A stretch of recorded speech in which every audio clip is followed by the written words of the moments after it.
Welcome to another edition of Hacker Heroes, a segment where we explore the stories behind the hackers in our community.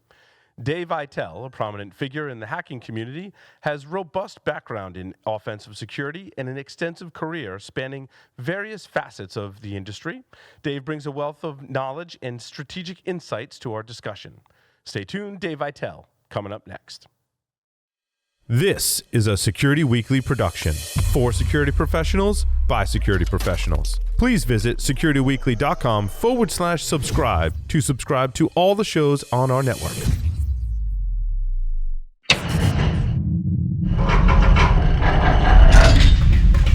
From the Security Weekly Vault, it's the show where exploits run wild, packets aren't the only things being sniffed, and the cocktails flow steady. It's Paul's Security Weekly. So, Dave, you worked for At Stake for a couple of years, and then what drove your decision to leave and then go off on your own and create what we all knowingly and lovingly refer to as Immunity? Well, I will say during 9/11, I was on a consulting gig for At Stake, trapped on the other side of the country, watching towers fall on TV. And it just wasn't the life I wanted to live anymore. I wanted more control over my own life. Yeah. That's the reality. So, my girlfriend at the time, was living through this thing, and I couldn't even be there. Right. So, I kind of made the decision right then, and then it took a little while to put into action. So post 9/11, you were like, I want to do my own thing and have some control. With control comes great responsibility as well, but with control comes great debt. Is what it comes down to. So, and my other thing was like, you didn't have like immunity kind of like going. You were kind of like, I need to make a change, and did that. Yeah, and also I think realistically, it would have been, it would have been dishonest to approach At Stake customers or sort of started on the side while I was already working for At Stake, right? Yeah. So it started from scratch. I started building Immunity Canvas, trying to do consulting, and just trying to do whatever you can do to get it off the ground. A lot of DRM work. Yeah. Back when DRM was going to be big. I think we forget, like, as historians, like, that DRM used to be a big thing. Right. Yeah, I remember working at university, and it was a huge thing. People trying to control the rights to their intellectual property and works through all different kinds of technological means that people would bypass, and stuff would still get shared, and then we get takedown notices. That was like a huge thing at the time.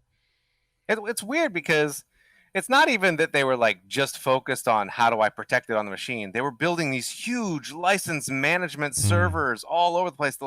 They were like, we're going to sell you a song, but we're going to sell it to you only on Tuesdays and Thursdays. They were like doing all this crazy nonsense. And so that was a big part of the early market for security that we to pretend didn't exist. Right. Like watermarking was big. These days, you've never heard of this stuff. But did you develop Canvas as a tool to help you? Because a lot of folks that develop scanners and tools to help with assessments and penetration testing are like, yeah, I was just trying to automate a bunch of stuff and ended up turning into a product. Is that kind of how it went down? It almost went down the other way. It was like, yes, I wanted to automate some of it, but I didn't want to automate the usage of exploits as much as I wanted to automate the writing of exploits. Yeah.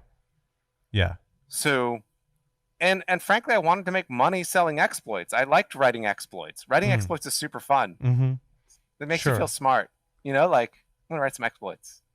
And it's still true today. I want to get to that, but you mentioned earlier the core security folks as well. And I feel like there was like a Coke, Pepsi, or whatever analogy you want to make.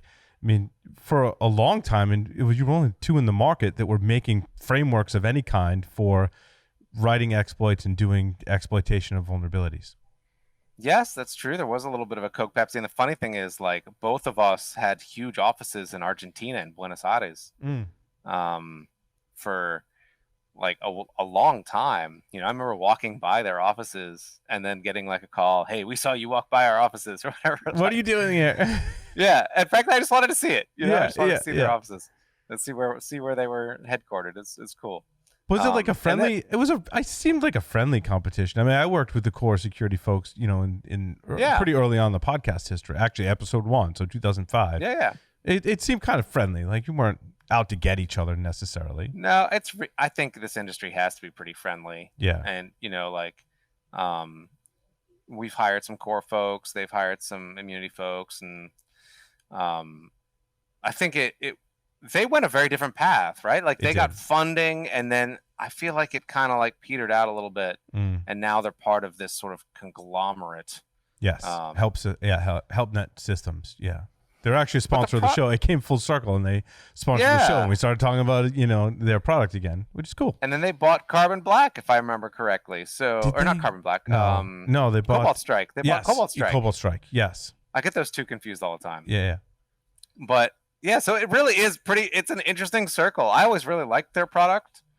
There were some pretty big differences between the products, and then I almost feel like you can take Metasploit as like another part of this analogy. Yeah, I was going to say that came on the scene Jolt later. Cola or something. Yes. Or I don't know, Red Bull maybe, because it got really popular and it was pretty different. Yeah, yeah. HT's amazing. He's an animal too. Like it's just the creativity and speed at which he works and talks is astonishing, right? He's definitely a fast talker, that's for sure. So yeah, I mean there is that sort of aspect of the market, but Canvas was really less about automating the scanning and more about enabling an exploit writer to do something faster. Right. So those are two weird, like slight differences that probably only mattered to me. Yeah. Right. Yeah, because a Canvas at the time, I guess we should have like explained this whole thing back in the day, because before all these tools came out, you had to go find some other random person's code somewhere or write it yourself to write an exploit for a vulnerability. And usually what you found out there, I mean, varying degrees of difficulty in finding it. And sometimes if you did find it, it didn't always work. Sometimes on purpose, it didn't work by the original author. And then you had like all these like exploits laying around that you had to compile and organize and all that stuff and do all the troubleshooting and debugging and modifying all on your own with really very little help from other. I mean, sure, you had some debuggers, right? Immunity would eventually have your debugger as well, Dave. But before that, it was very unorthodox and not organized. I mean, the sites were like Packet Storm, and like you'd go onto Bug Track and see what you could grab off Bug Track, and people would have all these little collections, and obviously you'd be grabbing stuff off ADM and TSO. Yep. And ADM actually ended up putting together like almost a little product of their own. They had like a little collection of stuff, and then you had THC Hydra. You had all these sort of pieces and things, but they weren't hitting a commercial market. Value is just knowing that you're getting it from a company that is not going to put malicious code in it. Yes. Yeah, there was a trust factor. Yeah. Yeah, there's a trust factor. It's straight up, some part of it's like, does it work exactly the same as the one online? Pretty much. But you can trust this one not to erase your hard drive. It's going to do what we say it's going to do. That's it. Right. So there was a lot of that. I think that product segment really started up and still is very niche if you think about it, right? Like if you remember what Core Security tried to do with their product, they ended up trying to make an enterprise version of the product. If you look at what happened to Metasploit, they tried to Metasploit Pro is sort of an enterprise version of the product, but deep down I think sometimes niche markets are just niche markets, like that's just the way it is. And you address them properly and you stay in your niche and you can make it something worthwhile. Yeah, and I think immunity for me and through the other packs from some of your partners always had like really interesting exploits, like ones that weren't necessarily like popular and being talked about at the time, but if you needed an exploit for something esoteric and you didn't want to put the effort in or the time to write it yourself, you had a lot of those. that's the other thing about all these products in this space is they didn't necessarily compete just on like number of exploits. You almost had to buy one of each to get coverage. Yeah. And I did, because right? I was pen tester. Yeah, so I bought Canvas. Yeah. I was a customer, and I bought the core security, right? Yeah, and then you probably had Metasploit laying around. You might have even had other stuff laying around, right? Like so, there were other little mini products here and there that you would want to pick up too, and that's because you need coverage for whoever has what. We didn't start out by selling add-on packs, but we did end up having some pretty cool add-on packs. One from D2, and then we had a couple different Russian teams putting together packs. And one of them specialized in ICS stuff, which, these days is a pretty big market, but back then was not. Right. So that's the thing about this is like emerging markets is an important place. And, if you were going to start all over again, you'd look at the emerging markets of firmware. Like how many people are doing stuff in the firmware these days? Very few. Still very, so there's still very few. There's still that cutting edge. That's what I like about this industry. Yeah. Cutting edge is always there. Who are the D2 folks, out of curiosity, Dave? I think they were out of France somewhere. Okay. If I remember correctly. Gotcha. So, but yeah, great team of exploit writers putting together stuff. Didn't want to have to build the whole market and build a whole company on it. And that's, right. Where we came in. At what point did you create the Daily Dave mailing list? It started off as one of the first earliest blogs, to be completely fair. It was before blogging was a thing. Daily Dave was a blog, and you can go into archive.org now and see the early posts just on the website in a blog format, just handcrafted. Some of the worst HTML you've ever read. But it was to a mailing. It wasn't on a website. You created a mailing list, right? Eventually, yeah. Eventually, I created a mailing list. Oh, so it started off as a blog. Okay. Literally just a blog on a page, because I didn't start a mailing list until a little bit later. But yeah, so then it was an early mailing list, just like Bug Track, I guess was, right. And I think mirrored in some of the same places. Still exists too. You still send out your thoughts through the Daily Dave? Yeah. So I Daily Dave, I sort of reserve for technical ponderings. Yes. And then I have a blogger blog for more cyber policy stuff, because now I'm old and into the cyber policy. Policy stuff. But I think that's always been an interesting. I think what the Daily Dave has contributed to the community is always really interesting, sometimes controversial topics that in areas of discussion that not everyone else was having. Well, the best part about it was the audience. Yeah. It was 5,000 people, but it was the right 5,000 It was people. the right, yeah. So, the ability to talk to the CEOs of all the major firms, because they were all on it, and the technical people in, every government agency, all across the world, all at the same time, and have a conversation that was relatively unmoderated, because my moderation style is spastic at best. So that's something that we don't really get even to this day that much, right. Getting the right audience is hard. Twitter has absorbed a lot of that, but Twitter's not great for longer conversations. No, I liked the Daily Dave because there was some moderation, and it was a longer format, and it was people having a discussion. If they disagreed, it was okay, but they were having the discussion. And Dave, you did a great job moderating that as well. I moderated it in a way that basically when people started complaining to me that they were getting bored with a discussion, I just killed it. Yeah. It's just all right, we're done. We're done. We had that discussion, and everyone's decisions, and thoughts and opinions are what they are, and we aired them out, and that's good. Let's move on. Yeah, sometimes, but it's you need a place to disagree. I've seen 1 million freaking panels, as have you, where you have 4 people on your Zoom, and they all just go around in a circle agreeing with each other. Yeah. And it's just worthless, right? We need a place to disagree and be able to spend some time thinking and putting it into a little bit of textual context, which I think is what mailing lists are good for. Yeah. Right? You can be here's agreed. what I'm saying, and I disagree with you, and here's why.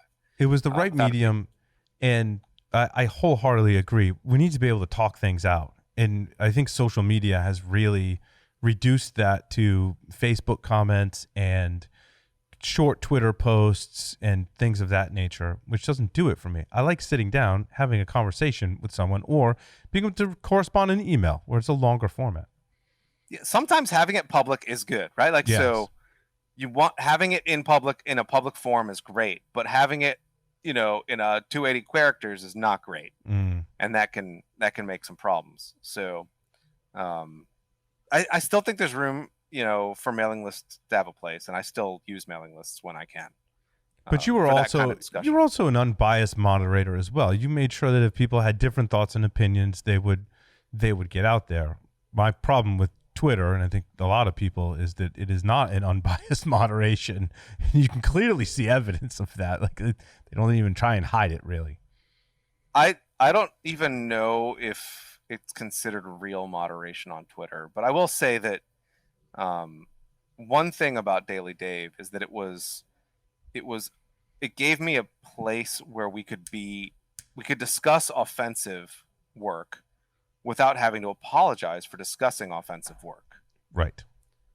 And then later I started up Infiltrate, which was kind of the same thing as a conference. Mm-hmm.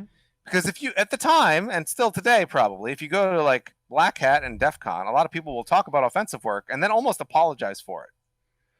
Right? Or not be allowed to talk about it. Or not be allowed to talk about it. So that's a very strange, like, you need a place where you can actually push the science of this forward instead of us all pretending that things don't exist as problems, which is still a huge systemic risk in the community. Yeah, you and I are in total agreement on that. Speaking of having different viewpoints, but that is when I agree. Like, we got to be able to have the discussion. Like, yeah, this could cause loss of life, or this could really embarrass someone. But like, we have to talk, because if we're not talking about it as people that want to see the right things happen, people that want the malicious and want bad outcomes, they're probably going to be talking about it. And if we're not, that's bad. I don't even know if it's like people who want bad outcomes. I think it's like people who want to just make money is kind of the bad outcome. Without morals or values or ethics. It's just, I don't even know if it's like, I'm not going to say like people are unethical. I'm going to say they're trying to do their best, but their priorities are in a certain direction. So, and that's the thing. It's like people look at like, the one thing I don't like is people put sort of a villainous label on like the Chinese hackers, or on the Iranian hackers, or whatever, or the Russian hackers. And I'm like, some of them are doing very bad things and they know it, and some of them believe in their cause. Yeah. And you have to understand it from their perspective to figure out what's going on in the world. So it's always been like, we don't necessarily understand their circumstances that they're in. Exactly. We just see the result of that, or their actions, but not their circumstances. Agreed. And that causes us to act in weird ways sometimes. Yeah. So being able to say, we think we should protect ourselves against firmware attacks, right? Like, it's almost like we're too late right now, because people are already really good at firmware attacks. And no one wants to say, oh, we just don't have, it's not that profitable to protect against firmware attacks, therefore we don't do it. Yeah. Like, those are some of the weird, hard conversations. Right. There's a lot of economics at play there. I think of it, and I'm very passionate about this topic of firmware. It's interesting you picked this, Dave, and for a lot of reasons. But the manufacturer's motive and economics behind their business, I don't think they see enough incentive to build secure firmware, because it's beneath the surface, right? It's something people shouldn't see. And therefore, if we make mistakes there, maybe there's a small pocket of, bad actors or, researchers that are going to see it, but there's not enough incentive, because it costs them a lot of money to produce this stuff securely. I think one of the big ones I saw recently was printers. Mm-hmm. Right? Like, I think, didn't HP just announce that they like fixed a vulnerability that like allowed you to, remotely control printers via their firmware? I don't know. There's a million of these things coming out every day. And I agree, the economic incentives are all messed up, but the big companies are the ones doing most of the messing it up, right? Like, right. Like it's hard. Like, because they're also the ones that sponsor podcasts. Yeah. So could be.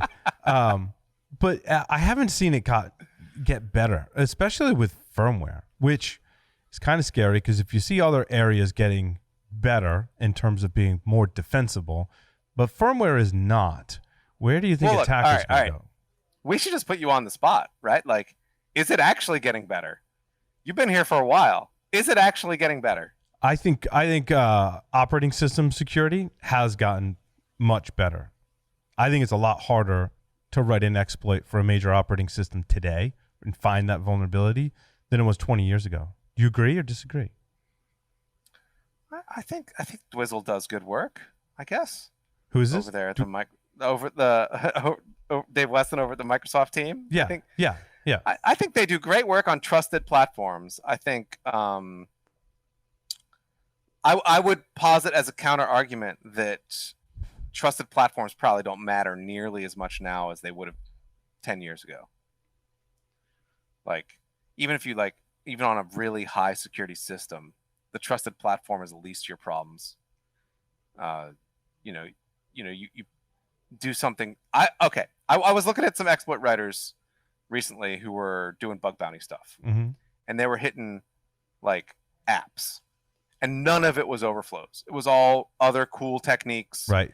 And they were pulling data out of the thing, and I was like, it doesn't really matter how trusted the platform is because the app itself is still doing what they want it to do. So I don't know. I would counter argue. I would say, like, yes, you're right. Operating systems are let's say they're perfectly secure. I just don't know that it matters because the applications on top of them are worse. I agree. Worse than they ever were. Yeah, like whose idea was it to run JavaScript in something we call Electron and all that stuff, right? Well, exactly. No, exactly. That's a crazy idea, and now it's everywhere. Like, because the economics are so beneficial, right? Like, write once, run on every stupid thing. It's great. I get it. It's lovely, but it's been a disaster. And what we don't have is any understanding of those problems, right? So I would say the science of security hasn't advanced. We don't understand it. We don't want to admit to it.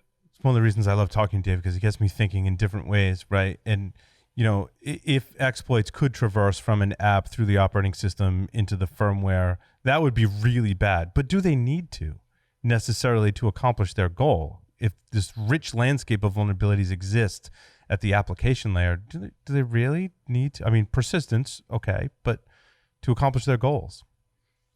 5 years ago, we didn't know anything about Meltdown Inspector, right? But they were there. They were happy. They were living their little lives and every chip. What are the bugs now that we just don't know about, right? Like, what are the huge bug classes that we just don't know about? And I think the reality is you've seen them. You just didn't recognize they were as important as they are. Because we saw Meltdown Inspector happening. We just didn't realize it was super important. Right. Well, that's with a lot of bugs that I'm sure you've seen as well, that when it becomes exploited and popular and it has a website and a song, a dance, and a logo, you find all the researchers that have kind of flirted with it. It's like, yeah, like we kind of knew that existed before, but it wasn't until someone proved it. They were like, oh, yeah, that's bad. Yeah, but it was there. To your point, it was there. It was there. There's things that have been, like, you've seen them already, and you don't know they're important. And I've seen a few bug classes in C that I haven't seen in the public world. Like, I think this is one of the advantages of working for penetration testing companies. You see thousands of bug classes that people just don't care about yet. But my burning question always on this topic is, how many malicious actors knew about these things and used them? It's a difficult thing to measure, right? We know that, like, WinNTI, I don't know how you want to pronounce that, WinT, is great at firmware stuff. We know they are. There's already essentially a commercial team out in China leveraging firmware for persistence, like, as their bread and butter. That's amazing, right? Like that. We probably see only 1% of what they actually do, right? And we probably aren't seeing all the groups that do that. So, I guess that's the fun thing about this environment. Like, on a bigger scale, all the stuff you're not seeing is the best part of it. The stuff that's not a black hat. Right. And some of it is a black hat, and I feel like we don't dig deeper and pay attention to it enough. Because there have been talks at Black Hat that talk about, I mean, even I am today astonished in just trying to figure out how your computer boots and all the things that happen.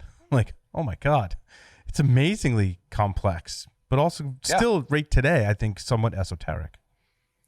Yeah, there's whole parts of your chip you don't even understand, right? Like the power management part of your CPU is probably the most important part of it, because it's trying to figure out how it can like optimize your CPU to not turn into just a little tiny molten piece of silicon. Right. And like, we understand that from a user, and it's funny, I've been digging into this, Dave. And so like, I've always told the production team, you got to watch temperature, right? Your environment, because as ambient temperature and the temperature inside your computer increases, it's going to change things on your behalf. It's going to slow down and potentially turn off. And then I'm like, how does it, and then I'm reading all these technical specifications and presentations, and I'm like, oh, how it does that is there's a bus and there's microcontrollers that are sending telemetry going, yeah, my temperature is really bad, allowing other software to take action. And I'm like, well, all this can be turned into something super malicious. Yeah, if you think about it, if you're trying to build side channels, heat is an obvious side channel. That too. And the power management in the CPU is extremely complex as the memory management is. Yes. These days. Right. So, like, that's an opportunity for interesting security developments, right? So we can kind of start building, like, okay, what are the possible futures of, like, whole areas of attack? And, I don't think I realized that back when we were just writing little scripts to break into, like, Sun RPC services. Right. Back in the day. I guess that's back to my point, is we didn't really need to back then. And there's a lot of momentum that weren't shifts. a thing. Yeah, it was very weird. Like, I don't just go to the firmware level. Like, you've got an open RPC server to the internet that has a remote exploit. Like, oh, I can go pull that down. Used to be 90% of the hacking. And then by the time Canvas was selling really well, it was almost only useful internally to networks. Yes. And so it went to email phishing and client side. And then, honestly, we never really did a whole bunch in email phishing and client sides. And I will say, I don't think anyone has, to be honest. The whole process is still very simple. It's still very unautomated. Like, even some of the bigger platforms that do email phishing are sort of doing it sort of in a pretty simple way when it comes down to it. Right. And so there's still innovation to be done. Still very exciting. Agreed. The browser is a ripe landscape as well. The browser confuses me, to be honest. Why? Okay, here's one of the big trade-offs that has always been very funny for me, is that Google insists that you have to have JavaScript enabled by default for every single website on the internet. There's no reason for that other than to serve ads. That's the only, and like inside that they put a JIT. They know they can't secure the JIT. No one can secure the JIT. And then you go to Microsoft. Microsoft actually has a version of Edge that turns the JIT off. And it works perfectly. It's the just-in-time compiler for JavaScript, right? In the browser. Yeah. Exactly. And in theory, it makes it faster. But no one seems to notice when you turn it off using the new Edge. Right, right. Like they have what they call super-duper secure mode. It is more secure. Yeah, and I hesitate to turn that on because I don't want to break websites. But it doesn't break websites. If you try it, it doesn't break them. It's great. Yeah, Brave has some similar kind of features and some really neat features in that vein as well. I love the idea of Brave, but I just don't think they have the team that can actually secure Chromium to make, like, I just think the security trade-offs are worse, if that makes any sense. Yeah, well, I mean, Google can certainly do a good job of securing Chromium. Another team taking a crack at it, you're right, it's going to be an uphill battle. I mean, the Microsoft team is probably struggling. Yeah, and they're really good at this sort of thing. But Google, the practices of open source security have really changed. Well, if you look at what the Linux kernel does or what Google does with Chromium, like a big project these days is a very sophisticated, weird system. So that's kind of what I've been working on lately, to be honest. Is looking at big open source projects and trying to understand the whole system. Because sophistication breeds vulnerabilities. It does, exactly. Know, right? That's exactly it. Yes. It's a weird emergent behavior. It's not just one thing, like, it's about complex trust layers. Mm-hmm. It's super fascinating. You mentioned earlier on, Dave, the concept of selling exploits. And this seems to be a theme on Hacker Heroes. We have this, somewhat sometimes an ethical debate or an update on the landscape, right? Because okay, you develop an exploit and you sell it. What are the ethics and morals that are behind that? I mean, there are people on all facets of this discussion. Is it unethical to sell it to a government? How do you know what the government's going to do with it? What's the ethics of working for a company that makes all its money off internet surveillance, like so many companies do? Like, I think the reality of this stuff is that everybody likes making everybody else ethics questions for them, right? Like if you're selling to the government, your government, I assume, then you probably know what you're doing. That's the thing. I don't think people are confused about what's happening. So I think there's a whole set of like journalists and other people who think that like when hackers sell vulnerabilities, they're really confused about what's going to happen with those vulnerabilities. I don't think anyone's confused. You're right. Sometimes as hackers, we always assume the worst anyhow, and that's the assumption we'd run under. Yeah. I mean, what's the other alternative is another good question. Yeah. Do you hold it for yourself or sell it to another commercial entity? Do you just put it on the internet? Do you give it to the vendor and then just hope they fix it? And if they do fix it, hope they fix it correctly? As we've seen, that's kind of hard. Yeah. I think these are very individual decisions. Like for every vulnerability, everything you find, it's going to be pretty individual.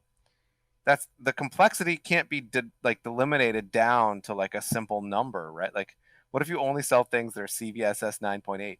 Yeah. Or what if you don't sell anything that's not a CVSS 9.8? Like, I just think these are super complex topics, and the first step is acknowledging that each one's going to be probably pretty different. There's no perfect scenario for anytime you develop an exploit, there's really no perfect scenario. Like messy stuff's probably going to happen regardless. Yeah, I think so. Messy stuff is where the fun is, though. We didn't get into business to do simple stuff. We're not here to sell shrimp. Actually, selling shrimp's very complicated, so it's a bad example. I shouldn't say it's not messy. What are your thoughts on bug bounties? Similar kind of topic. I mean, when you and I started and you had immunity, there really wasn't the concept of a bug bounty, right? Now, bug bounties are super new. And so is outsourcing in general, right? Like, so I think of it as like a really interesting tail end of the trend of outsourcing penetration testing. Like when penetration testing started, you had a whole little team. They were devoted to you. They wrote your deliverable. They looked at your stuff. You had like a set time. That's great. As time went on, people started doing multiple gigs at the same time because the price of pen testing has been the same for 20 years, which I think means something else has been cut from the system as you go on. And so now, obviously, you want to outsource it even further. You're outsourcing it as gig work, essentially, to people who are willing to pick up those gigs. Usually they're in countries where the average salary is pretty low. That doesn't mean they're bad at pen testing. It just means that that's typically the kind of country where that kind of work is getting done. So it has certain security ramifications. It had really interesting ramifications in terms of training entire huge communities of people to find vulnerabilities in countries we would normally consider adversaries. So that's been very interesting. The best hackers in the world aren't necessarily coming out of Israel, United States, China. They're coming out of places that have really big bug bounty communities. In places you would not expect. Because that's how they're monetizing. That's how they're making a living. Yeah, they're making a living finding really hard vulnerabilities. Some of these people make really good livings doing this. Yeah. Where the average salary is like, $10,000 to $40,000 a year, and they're pulling down $500,000. Yeah, and I think I talked to Casey Ellis and others about this too. I'm like, I worry about the incentives because the incentive for a bug bounty hunter is not to find every vulnerability within a corporation that they're targeting. It's to find the ones that make them the most money, or find the one that they can go across multiple organizations and find really easily to get paid. Oh, for sure. For sure. And I mean, I think from a business perspective, if you're paying the bounties, things get tricky quick. Finding value is hard. Right. So like, I know companies that pay out, they have just a budget of like $400,000 for a bug bounty program that they're going to pay every year. And they sort of divvy it up and they pay it out. And they hope to get $400,000 of value out of that. Right. But there's no guarantee. It's the same way. They're honestly, a lot of times they don't. Like that's the reality. The value is tough to pull in. But I guess it's better than someone who does find a vulnerability that could lead to a remote access and going to sell that to another group that's going to go resell that access and ransomware the company. Oh, for sure. For sure. And it's very funny though, when you looked at like some of the like ransomware companies are calling themselves post-paid pen testers. Yeah. Which I think is the funniest thing. Yeah, they kind of legitimize it in their own heads, as everyone does. You legitimize what you do in your own head. I mean, there were some that were employing people to write malware and they had no idea they were working for like a not legit company, basically. Yeah. And it's the whole ecosystem is filled with insanity. I mean, you had the Indian companies, Bell Trucks or whatever it was. Yes, I remember reading that story, yeah. Right? That was like getting paid by Western lawyers to hack into opponents in legal suits. Yeah. And those lawsuits worked. I think the lawyers should probably be under indictment, but the reality is that they did well for their clients, that they in fact won the lawsuits because they got information that was private. Right. From a company that touted itself as a pen test company. And who knows, the people working there were probably like, oh, I'm a pen tester. Right. It's just so fascinating how that's all really evolved. For sure. How has the market gotten better in that sense, Dave, that there are more legitimate outlets to disclose vulnerabilities and or sell your exploits than there were in the past? I mean, has the market gotten better in terms of like legitimizing itself? Yeah, like not as much nefarious stuff going on. You have a legitimate way to either sell your exploit. Was it Tipping Point? Right? Had the exploit 0-day initiative. Yeah, they have the zero-day initiative. Right. I don't think I would sell an exploit to the 0-day initiative as my first go-to if I had like a new hot exploit that I had found. Who would you sell it to? I think the reality is your best bet is to know your customer. Right? So if you're not going to go full on, just like if you're trying to make a business out of it, that's one thing. Right? Like if a company has a bug bounty program, I'm sure you could use that, right? Like let's say you find a new bug in Microsoft Windows. They have a legitimate bug bounty program where they pay real money. Beyond that, you're trying to build a business. So you need to know who your customers are, and you need to build it like a business. Right? Like that's a whole separate game. Like I don't know that you would want to go through a third party, because that's going to isolate you from your end customer. It's going to reduce the value that you can provide, which means you're reducing your own profit margin, and it's going to reduce your ability to control what happens to your technology, which is something that you should be doing. Right? Like you should know your customer. You should make your own ethical choices. You shouldn't be letting another company do that for you. Is your customer the adversary or the corporation in question who's, like Microsoft? I mean, that's up to you to decide, I guess, as a hacker. It's like which foes you pick. You can often learn a lot about a person by what foes they pick. Right. Are they considered arms? I mean, they're considered arms. An exploit is considered arms trading. It is not considered arms trading. In some recent articles, it was classified that way. By who? I mean, yeah, obviously the New York Times classifies it as arms trading if it gets more clicks on the website. Sure.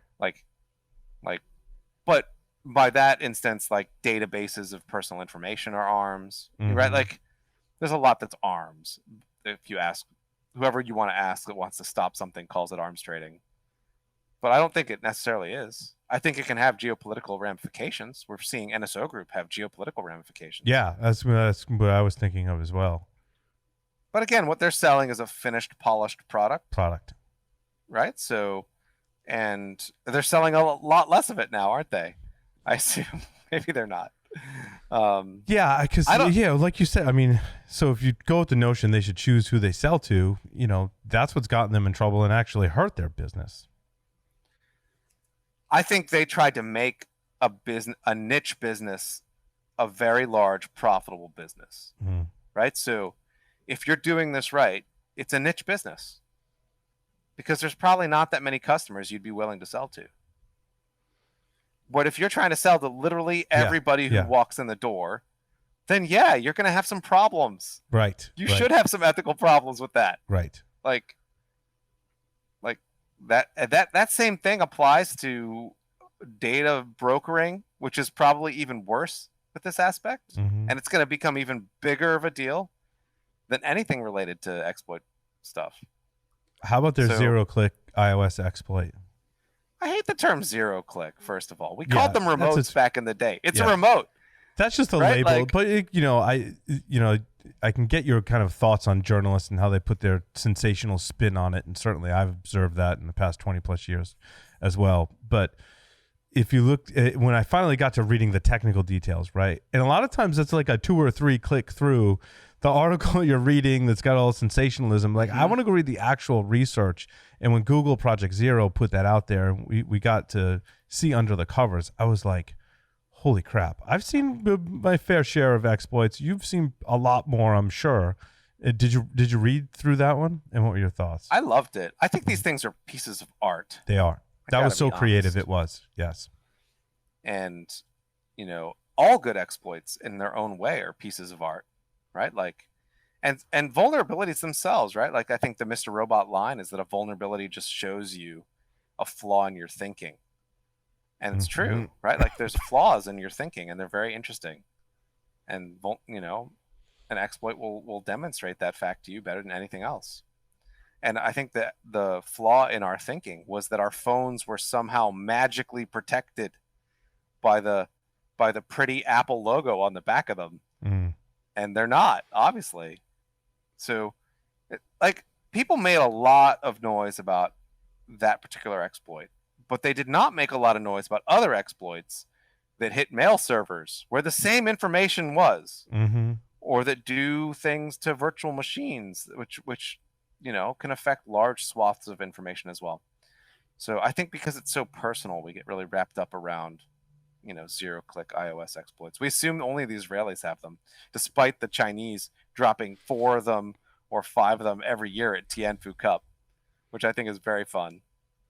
Yeah, that's interesting because if one country can build a team that can create that, aren't there other people that could do the same thing? And we're just not there's seeing tons of people. Yeah, there's tons of people who have like iOS capabilities. You just have to know that, right? Like, and Android capabilities. Obviously, we don't need to throw Apple under the bus, but these systems aren't secure. That's fine, as long as you know that. Yeah, you just have to get used to our nudes floating around, right? Yeah, do you do anything different? Like what from a defense side? Is there what do you do? Yeah. If we know that there's stuff out there that we haven't talked about because we don't know about it, hasn't been leaked or dropped or publicized in any way, how do you defend yourself? We know for a fact, like even in Israel, there's companies that we haven't heard of yet. And Israel's like just one of the many countries that's invested in this kind of thing. So I think we got a little wrapped into it, because people thought export control was going to save the industry. Because it looks good for Apple if no one knows about it. That's really more the danger. Apple doesn't care if people are getting hacked. They don't love it, but they don't really care unless people are finding out about it. Then they really care. I think that sums up their approach to this pretty nicely, Dave. Security researchers get really frustrated with that. There's a lot of hoopla about it. But I think they've hired a great team. They have a huge team. Apple has a great security team. They do. But, in the end, you're not going to build the perfect operating system, especially starting where they started. It's a very closed, not a lot of communication about that in a very closed ecosystem, right? Is that better or worse or indifferent for security when you look at something like the Linux kernel that's completely open, and you look at Microsoft, it's like somewhere in between Apple and Look at what the Linux kernel does though, where they like put silent patches in so that you don't know what a security patch actually is. That's way worse than what a lot of commercial teams do. Commercial teams do it too. Commercial teams do it too, but like I feel like if you're in the open source world and everyone can see the Git commits and you're just pretending some of those commits are not security related, that's super embarrassing. I don't know why. It's just weird. It's like a weird level of. Do you think they know their security commits or not, or is it's a yeah, mixed they do. bag? Yeah, they specifically hide some. And you can see if you listen to like the stuff that Brad Spengler says and what Chompy was talking about with her vulnerability that she submitted to them and how that all went down, how they were like, yeah, we're going to pretend it's not security related. It's just, there's like, it's a tough thing to do to mature to the point where you're like willing to admit your own weaknesses. Mm-hmm. And it's so dangerous for the consumers of that software not to know, because you're not giving them any information to prioritize. I agree. And Linux is critical infrastructure as far as I can say. Big time. It's everywhere. People always say like, when is the year of Linux on the desktop? And I'm like, Linux is on your desktop. It's just not necessarily running your window manager. But it's definitely in your computer somewhere. Like in some cases, Linux is running on the like cords. Like a lot of the cords you have laying around have ARM chips in them, running Linux. Right. Which is very weird. It is very weird. Yeah, it's in way more places than most people think. They think they don't have a Linux security problem when they do. Yeah, I mean, and that's why I will say the problems we have, I think, have eclipsed our security progress. I would say we've actually gone backwards from when you and I started. You think so? Yeah. This is my optimistic view. Really? Because it sounds like just the opposite. It does, right? But no, I'm optimistic. We're going to be in this game forever. It's going to be great. Yeah. We're going to have a great time. No, I agree with you there. Do you think we've closed off pockets just to, like, we don't know what we don't know, and there's so many more pockets of these places that are ripe for vulnerabilities and exploitation that we're not what you said earlier is we're not ever getting ahead of the problem? No, I don't think we're ever getting even close to ahead. I think there has been a revolution in trusted platforms, like you say. Mm-hmm. Microsoft's done great work. Apple's done great work. You look at some of the there's trusted platform work happening in like PLCs and in the like industrial control world as well, right? Like, they're doing trusted platforms these days of a sort, and it's very fun to watch. And then it's also fun to watch tiny little teams of researchers walk into them and rip them up because it's great fun. Yeah. So I don't know. I think when we are at a new place, it's because the environment around us has changed. Government has changed a lot in the past 2 decades that we've been doing this. Mm-hmm. You can message like the NSA on Twitter and tell them about bugs in the open source project that they are supporting. That's kind of crazy to think about from 20 years ago. That's insane. And that's really changed, the way people interact has changed. It's changed the security dynamics of everything. But have we gotten better because we've learned that you need to have memory pointers that are tagged? I don't know. I don't think so. That's interesting. The technology necessarily hasn't gained a lot of security improvements, but the communication and collaboration has gotten better. It has gotten a lot better, right? Look, and you can look at CISA, for example, right? CISA's like a baby organization, but they're moving up quick. It's like I guess they're technically in kindergarten, right? Isn't it 5 years old now? So, it was. So I interviewed Mark Sachs, who was there when CISA was created. It was like a thing before they called it CISA, and Right. I forget what he referred to that as, but it was a part of Homeland Security, I believe. And then Trump signed the official thing that says, yes, they are now an agency, which is a different thing, right? I think so. But I mean, I still think like we right now expect organizations like that to stand up and make a difference in a time period that no organization in government has ever stood up and done anything in, which is kind of fun to watch. It's fun to watch people's expectations change. But the ramp up is astounding, right? The coordination between our government and other governments has changed. You're seeing people like talk about the GRU being behind certain attacks in Ukraine together as an alliance. This is all new stuff. There's tons of new exciting stuff happening in the world. I don't necessarily think the technological stuff has really advanced or changed as much as we would like to think it has. But all that other side of the stuff has really changed. Yeah. And it's interesting to think about how fast technology changes and how quickly we adopt technology. For an organization like CISA or anyone else to be the FAA or FTC or FDA to make sure, like, I mean, basically they're making sure bad things don't happen at scale. But when it comes to cybersecurity, it's such a moving target. Yes, it is. It is. I love the way you put that, actually, right? Making sure bad things don't happen at scale. Because bad things still happen. I mean, a plane crashes every once in a while. Someone's TV catches fire despite UL specifications every once in a while, but it's not a frequently occurring thing. No, you're totally right. I think the thing about the scale is itself changing. Yes.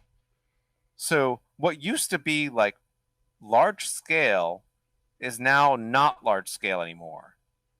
And that's I think the most impressive part of trying to get a grip on some of these problems. So I think that, like, obviously if 10 years ago we'd had like Windows 11 with all of the trusted platforms underneath it, signing the firmware, the boot record, everything else that goes on to layering the security attestation models that they have, which are amazing, we'd be pretty impressed. But the scale of the problem has changed. Yeah. And also people still screw that up. I mean, you can have the best trusted computing architecture and standard out there, but people are still going to screw it up, much like encryption. Yes. And even when it's really good, they don't trust it. Right? Like, this is what we saw with the voting stuff, is that like handling human trust is so difficult. Like, all of these sort of larger scale societal problems have become much more implicit and interesting. Voting's a great example in this, as well, as, you know, with the election stuff that has happened, you know, recently. It really becomes there should be zero fraudulent votes cast, right? No election in history, some will say, has ever achieved that. But if you can control it to the point where it doesn't sway the election in any direction, then you've got success. Correct. Yeah. There, in theory, is a buffer. As long as you have like the difference minus one fraudulent votes, it should be fine. Right. Right. Like, because it's not changing the outcome. And maybe that's where we're rolling with like technology, right? Like, we know the technology is faulty. We know we can't control our adversary rampaging through our networks, and we still need to get stuff done. Right. We still need to have like a resilience to your yeah. Not your networks. The networks aren't going to be resilient. You need a resilience to your business. Organizations. Yes. Much like loss prevention too, right? No one stops 100% of theft in their retail stores. You have loss prevention. That department controls it to a manageable amount. Yep. And I think that's where organizations are really starting to try to actually begin risk management now. Yes. Like, I think we're in the era of risk management. It is. We were in the era of figuring out that we needed a CISO 10 years ago, and then figuring out who the CISO should report to. Now we're in the era of doing real risk management. When do I team up with the rest of the people in my industry to share threat information? How do I handle that information? What if some of it's bad? Right? Like, so that's the interesting phase we're in now, is like risk management. That's why I see like H.D. Moore's new company, or Jeremiah Grossman's new company, which I just think just got bought. Congratulations, just got bought by Tenable. Yeah, congrats, man. Right, like yes. Awesome. These companies don't manage security; they manage risk. Right, like they're looking at your exposure. They're not telling you there's vulnerabilities out there. That was last generation. Yeah. Current generation is all about just risk. What is the actual risk that you're having? And how do you minimize risk?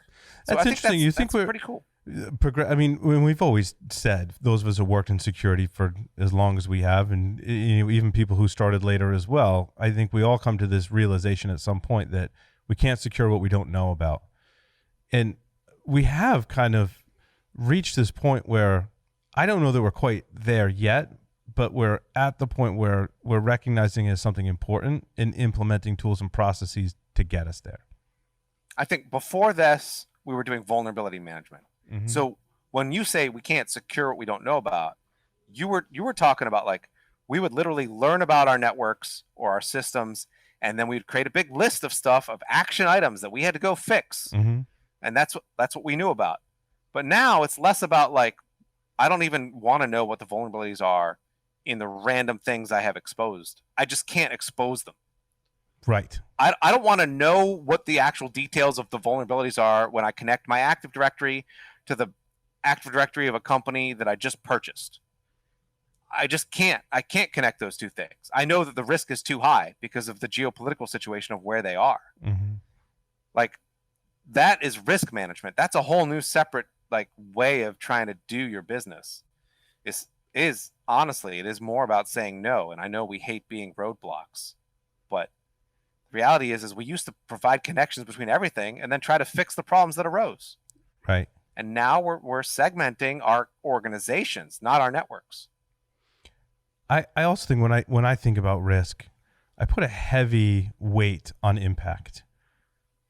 Yes. Above, and I don't think everyone necessarily does that. I mean, if you look at Costa Rica right now, if you had like explained to them the impact of what was gonna, that situation, they might not. I mean, first, you and I both know they wouldn't have believed you, right? But understanding that impact, I think, gives us the opportunity to make changes to reduce the likelihood and probability of that impact and how bad it's going to be. Yeah. And I also think that I've heard people say, oh, it's just Costa Rica. It's not like a real country. And I'm like, terrible. That's terrible. Who's saying that? That's terrible. I've heard that over and over, trying to explain to people that this is a sea change. And I'm like, look, it's a real country with, frankly, it's where all of our fruit comes from, to be honest. It has food delivery implications. A friend of mine has a home there. And when I started reading these articles, I called him up. And I'm like, dude, do I need to come send like a boat or a plane? Like, I need to get a team together to come get you, dude? Are you stuck there? Because that would be bad. And in a way, how do we extend a security umbrella to our allies and partners? Yeah.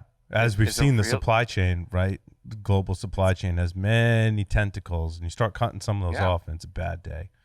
And I think that's why we're about to see a real investment in government-sponsored EDR systems, or XDR systems, as you might call it, building telemetry out so you can help other countries respond.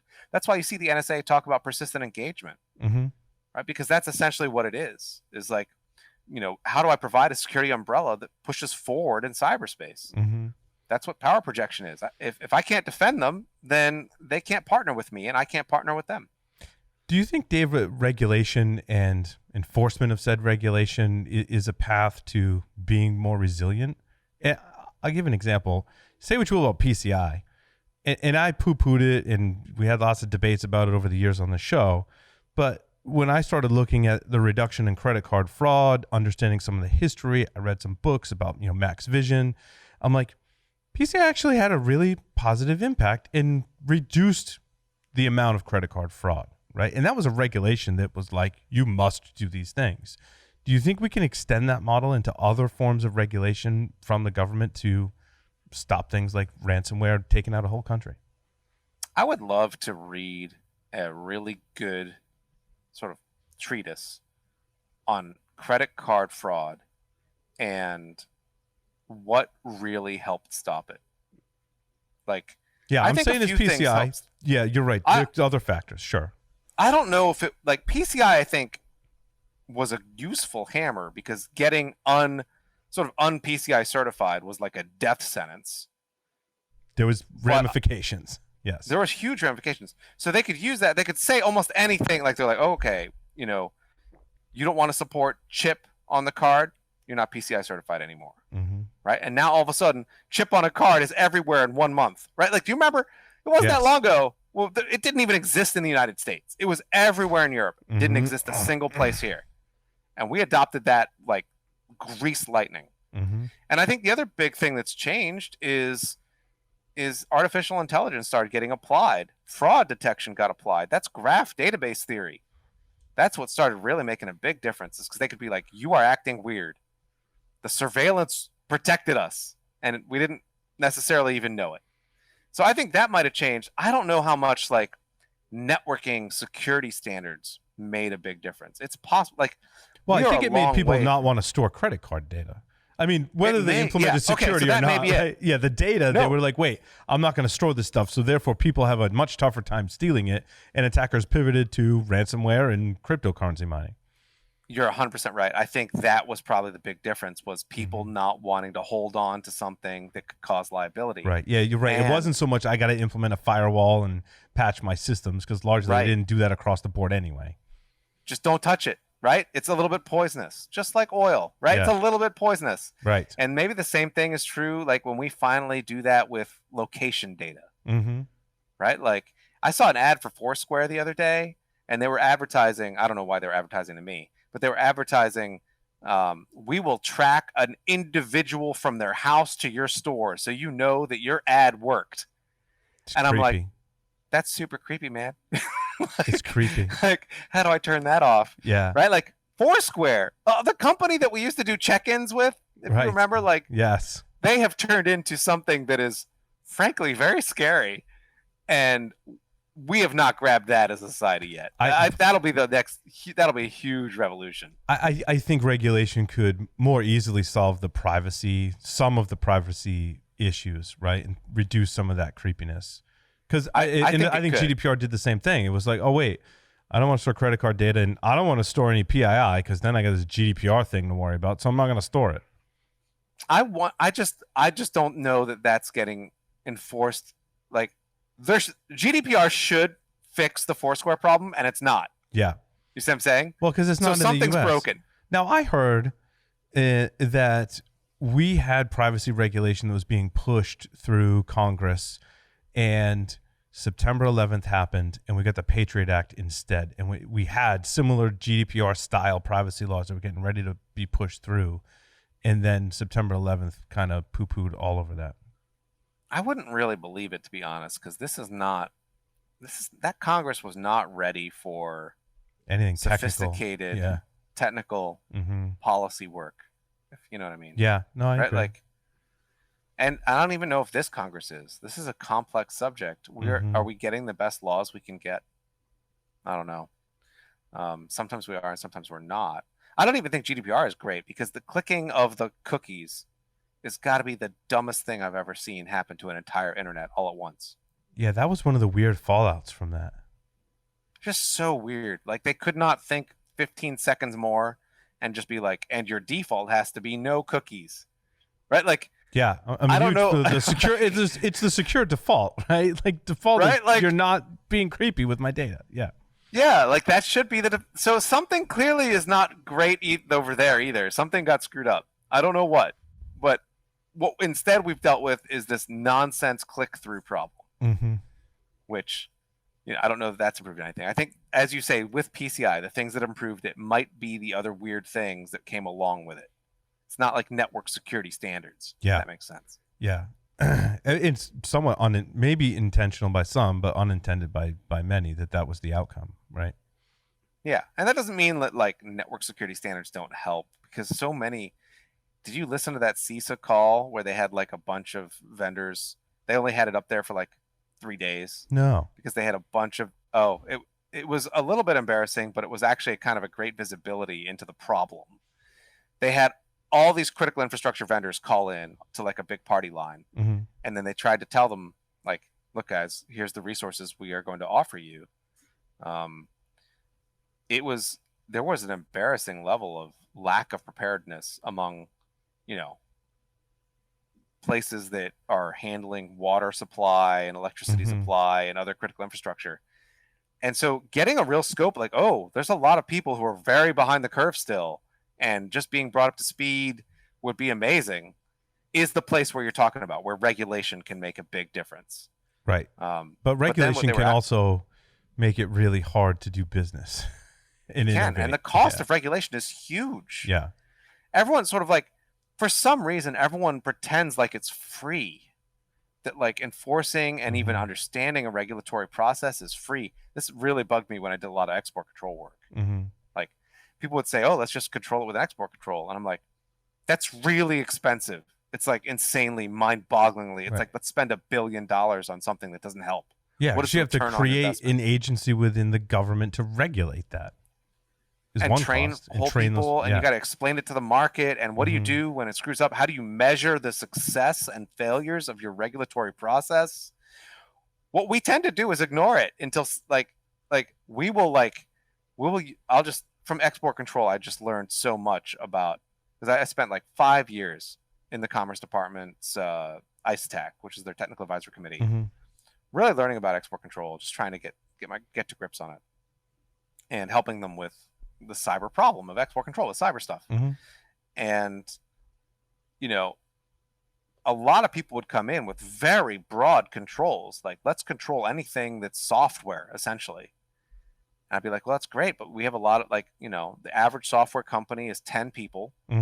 And for them to hire a lawyer is something like 40% of their profit margin on every product for this thing. So, like, at what point does this make any sense? They're literally just going to move overseas. That's their only option. So, the cost of regulation. Yes. We need to have that built in. You can regulate an industry out of existence, or, like you said, Dave, would almost as worse is push it out of that control and scope into your adversaries. Literally, that's where they go. Right? Like, that's the fascinating thing about a lot of these things, is regulatory costs are just ignored when it's convenient. Well, we see that with IoT regulations and all these devices being manufactured and built in China. It's like, well, how are you going to control what China does with this hardware? How are you going to control what China does may be the salient question of the next century. And I hope it eventually morphs into, how do you partner with China to accomplish goals? But I think we're a little ways from there. Yeah. How much of that capability do you build here in the U.S.? You know, long term, we got to solve climate problems, which makes security problems look easy. Yeah. That's the great thing about it. Right? Like, security is one of the hardest industries you can get into. It's honestly, it's just a really tough industry. Profitable, but tough. What makes it so tough? What makes it so tough, you think, Dave? What makes it so tough? First of all, I think we have a very big lemon market. I think the ability for vendors to control the conversation has distorted the conversation in a way that has just ground us into the dust. The big vendors do it. If you look at, like, the RSA floor, I think it's like catastrophic. It'd be like getting all of your health information off Twitter, right? Like, it's terrible. And I think that's part of why, like, regulation has found such a hard place to be, because if you don't know what works, you can't regulate to do the stuff that works. So I think that's one part of the problem. It's just in general. And how do you measure what works in our space, dude? That's a great. We don't have good metrics. Yeah, that's amazing, right? 10 years ago, we had no good security metrics. Today, no good security metrics. Nothing. Is that product effective? Is it effective? All right, web application firewalls. I don't think you should have them. I think they, like, on the balance, degrade your security because of protocol parsers are complex. Is the basic reality. How do you measure it, though? How do you say yes or no? We don't have any answers.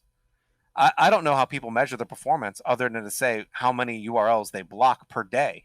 Right. Which, as a metric, is not that useful. I think traditional WAFs suffer from my funny joke of, if you have a problem and you're solving it with regex, you have two problems. Oh, 100%.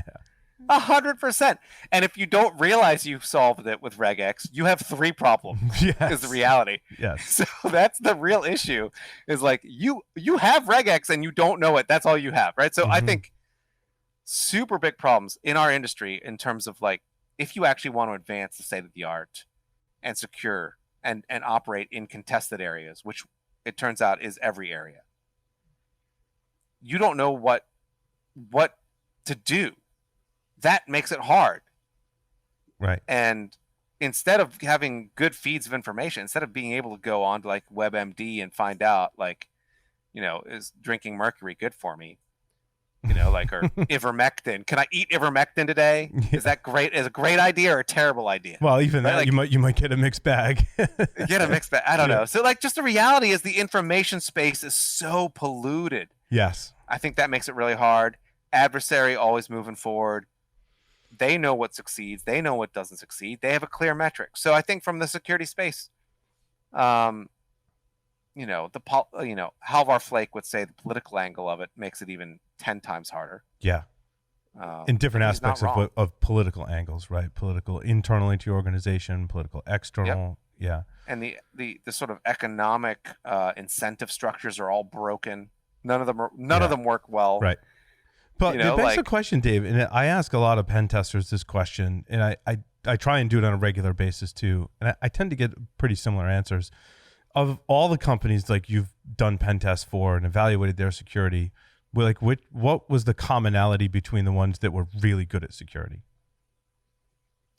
I will tell you, some of the security companies we tested were not the ones that were really good at security. Mm-hmm.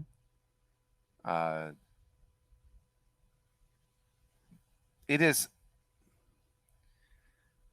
who was good at security. That's another question.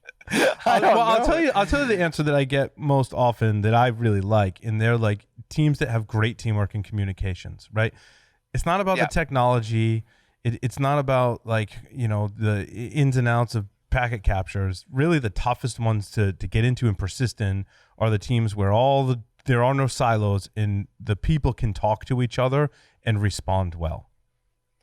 I will say one of the things I really enjoyed is watching teams mature. Yes. Over decades. So where you start and it's just a bloodbath, every engagement's a bloodbath. Right? Yes.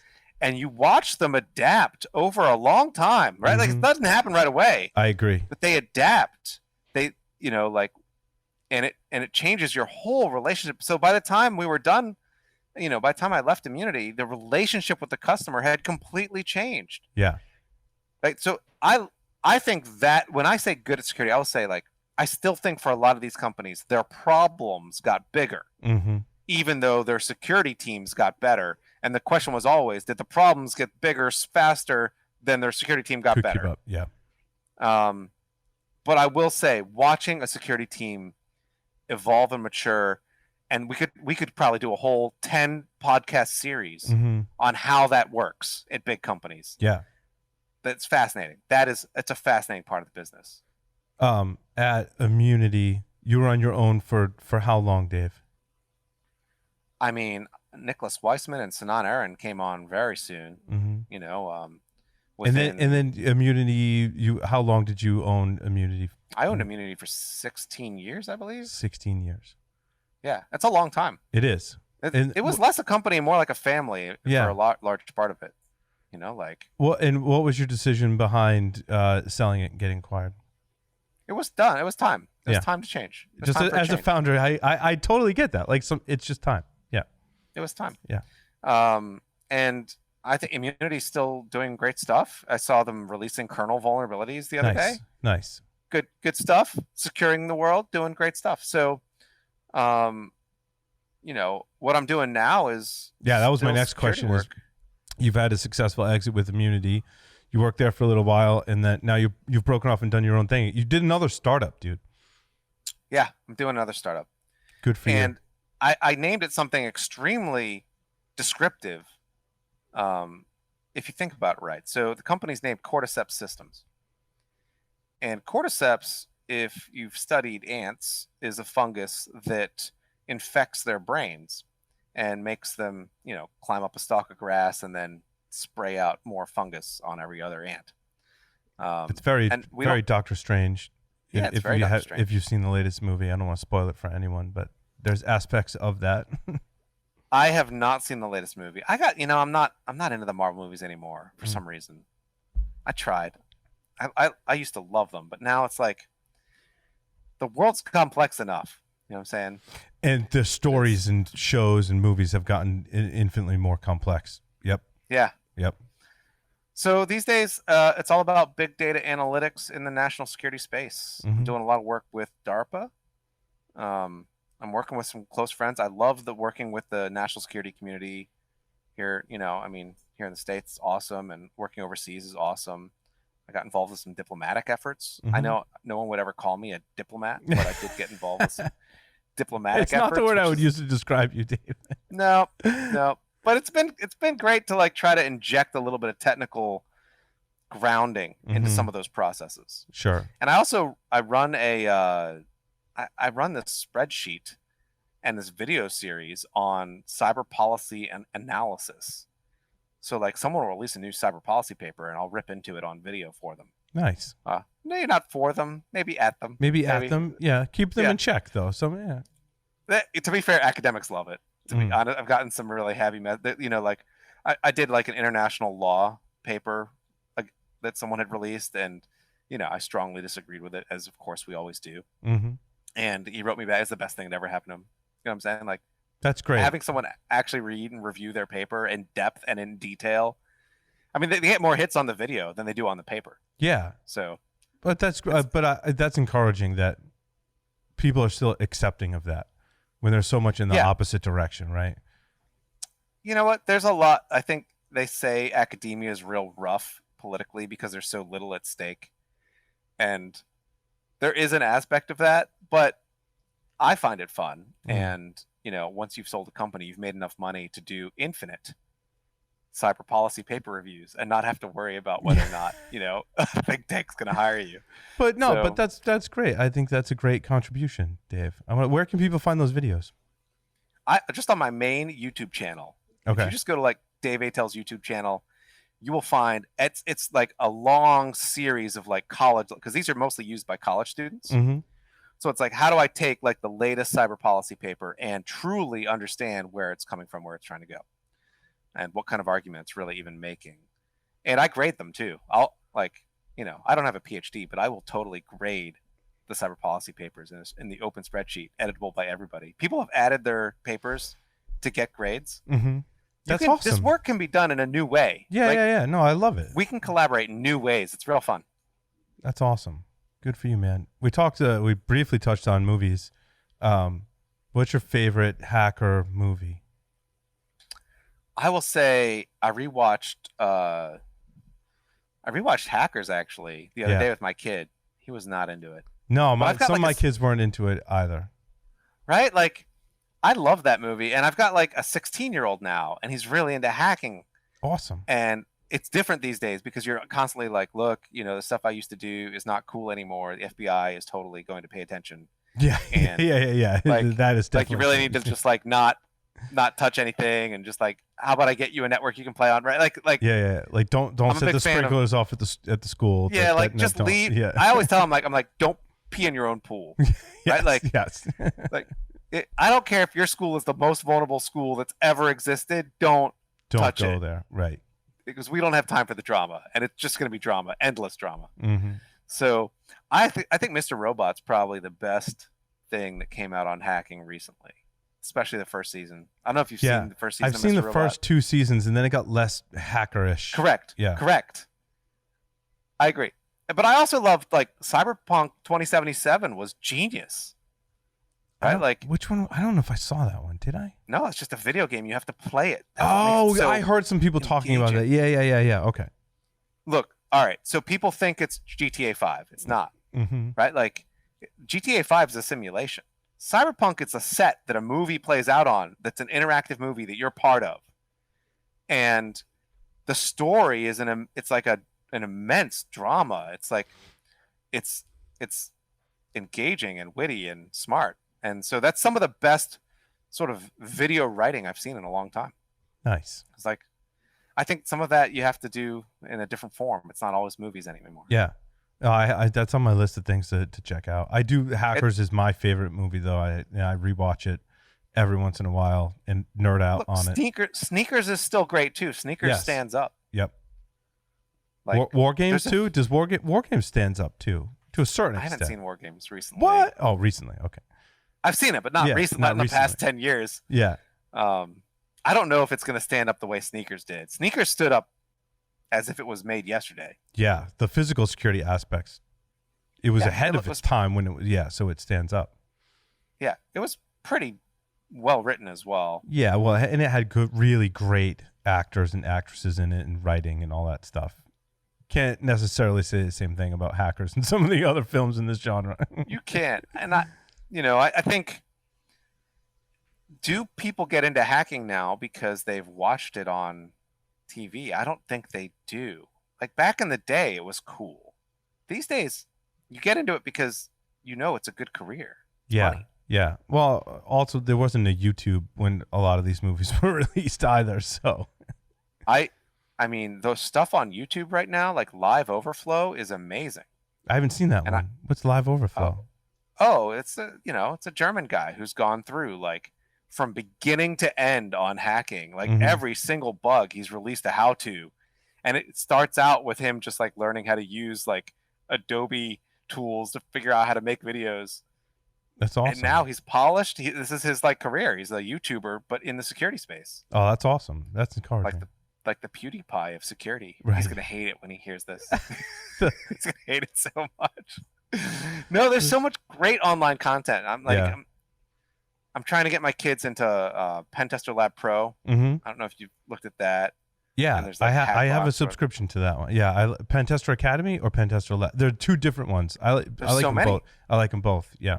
Pentester Lab Pro is $20 a month or something. That's ridiculously cheap. Like, everyone says we have a problem filling up people to do this work, but we don't, because it's like, if you can do Pentester Lab Pro and you just sit there and do it for like, I don't know, 100 hours, you're going to be good. Yeah. Like you're not going to be indicted either. Back in the day we would do that and some people would get indicted because it wasn't their computers they were learning on.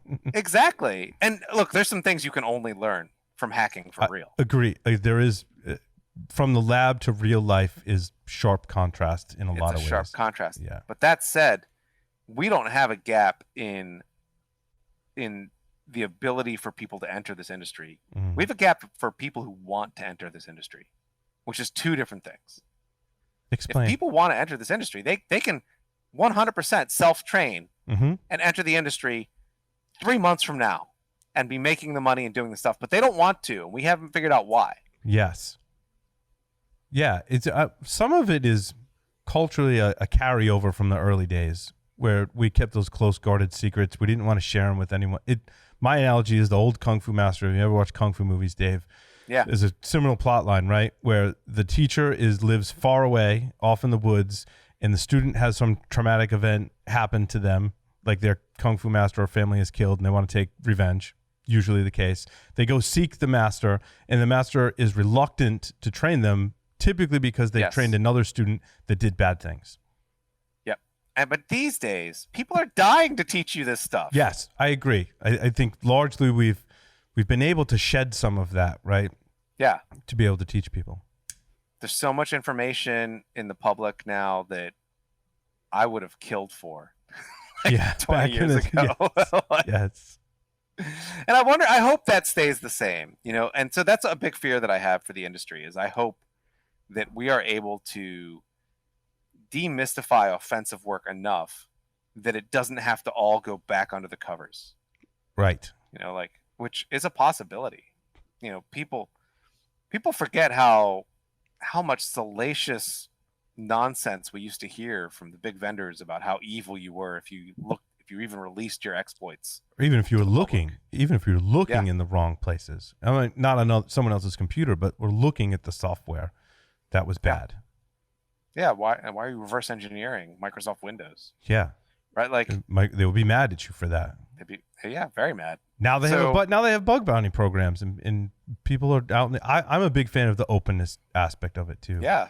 Of even with exploits too, just putting it out there. Level the playing field, Is Everyone everyone should know open about. though, or is like Cisco and Oracle and that whole crew still suing researchers? Largely, it's gotten better. Apple is some of the problem that we touched on, earlier Yeah. as well.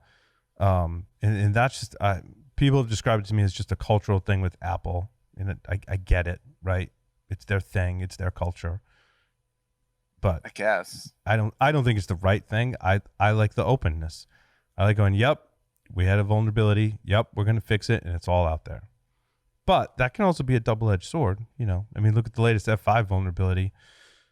Maybe it would have been nice to get some more people patching that before that got out. But I think it was Exodus Intel, or no, what do they call it now? Redmond or something. There's like a new name for it. Was it Portnoy's team over there who did like a really thorough write-up of it and like the root causes of it? I think what people lose is like, if you hide the root causes of vulnerabilities like that, then you don't really understand whether or not it was just an innocent mistake, a backdoor, or a fundamental flaw in design, right, or in process. And all those things you have to handle pretty differently during your triage process, because if they have fundamental flaws in their design or process, if they're not pen testing their devices before they hit the customer shelves, then we can't buy them. Yeah. That's the reality. Yeah. If there's backdoors, we can't buy them. That's the reality, right? Like if it's an innocent mistake, that's a whole separate thing. Right. If they clearly tried to mitigate something and they just screwed it up, that's a whole separate thing. So I think like that the value of offensive research is sometimes to validate that these companies are doing the right thing. And I think that's where Microsoft has really come down to and has really made a lot of progress culturally, at least.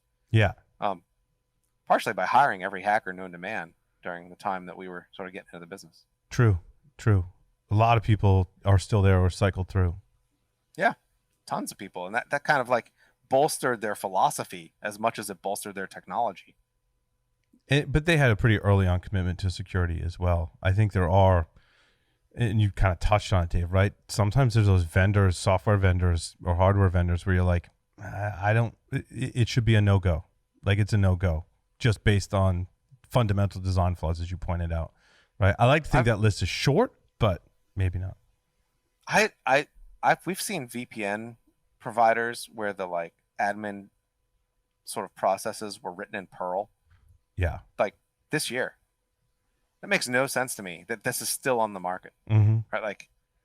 Like at a certain point, you have to say you've made a clear mistake in buying that product. Yeah. And it's very weird. And I actually, one of my favorite stories that happened at Immunity was we had a security company that was a customer that was running WordPress as their front page. And every year we just bust it, right? Like as a consulting company, WordPress is not the hardest thing in the world. You could run WordPress, but you got to put some effort into securing it. It's real hard, and you because put your marketing quite a team, bit of effort. I mean, we run WordPress too, right? And like you could put a lot of effort behind that, right? In every aspect of how you run WordPress, you have to think about security. Where you host it, how you host it, what plugins you have, how you scrutinize it, update it, the whole thing. Well, the plugins are a nightmare. They're an absolute nightmare, even beyond the like supply chain issue. Just like the fact that like they're not well written is, I guess, they're just not. And so every year, and finally, like we had to have a head-to-head with the CTO. We're like, look, how can we get you to budget properly so you can replace the WordPress site with something you can actually maintain securely? And he's like, you know what? Thanks for actually, because otherwise we're happy to give the report every year. Yeah. Looks awful for you. Looks good for us. We get our, we keep coming back. Make our jobs harder, right? So I think good consulting companies are going to the top, trying to make their own jobs harder. How do we pass more of what we do to the customer so that we can, go back to futzing around with buffer overflows or whatever it is. So that's been a growth thing as well. Watching that industry grow.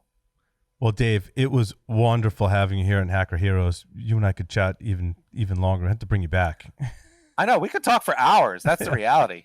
We go into depth on some of these pain points, but thanks for having me. I mean, it's always great, figuring out the where we've been in a way. Yeah, I think it's important to understand we've been. We explored some of that, and talked about ways to fix some of these problems too, and where things are still broken. So it was an amazing journey. Dave, thank you so much for being on Hacker Heroes. Thank you. I'm gonna hang out here till it uploads.